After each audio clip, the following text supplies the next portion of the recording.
Puspusan talaga ang pagpopromote ni Jericho Rosales sa kanyang pelikulang Quezon. Pati na rin sa advance ticket selling. Ginawa talaga nila kahit saan-saan na lang si Echo nakarating. Nandyang umakyat sa jeep, maglakad sa kalye. Kulang na lang sa mga bus umakyat ang aktor. Baka kasi dumugin si Echo sa loob ng bus kaya siguro hindi na umakyat. At grabe na rin ang suporta ni Janine Gutierrez. Panay na din ang post ng aktres sa kanyang social media account. About nga sa pelikula ni Echo na Quezon. Pati nga ang mga visit mall ni Echo, post din ni Janine Gutierrez. At may post pa nga ang aktres habang nasa loob ng jeep si Echo. At may caption na kung saan-saan na nakarating si President Quezon. May tanong pa lang mga fans, makakasama kaya si Janine Gutierrez sa black screening ng pelikula ni Echo na Quezon? Siyempre, susuportahan niya si Echo. Kaso nga baka ibas na naman ang mga bitter person. Sabihin na naman hindi naman kasali, bakit nandun siya? Paepal na naman.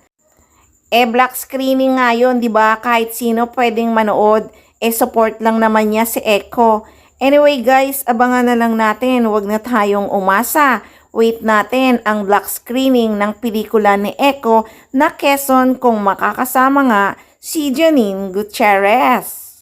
Lalo na nga ngayon, wala namang masyadong kinabibisihan ang aktres. Wala siyang project or teleseryeng ginagawa or movie. Mga photoshoot at mga fashion show nga ang pinagkakabisihan ngayon ng aktres.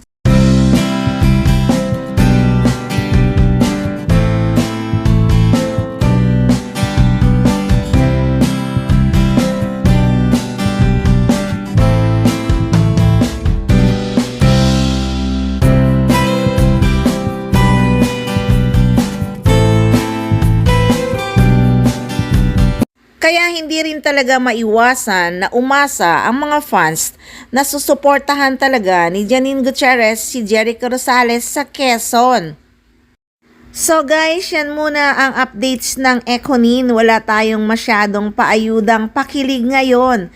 Kaya mag-abang-abang lang tayo kung kailan ang black screening ng Quezon, baka sakaling may paayudang pakilig ang Echonin.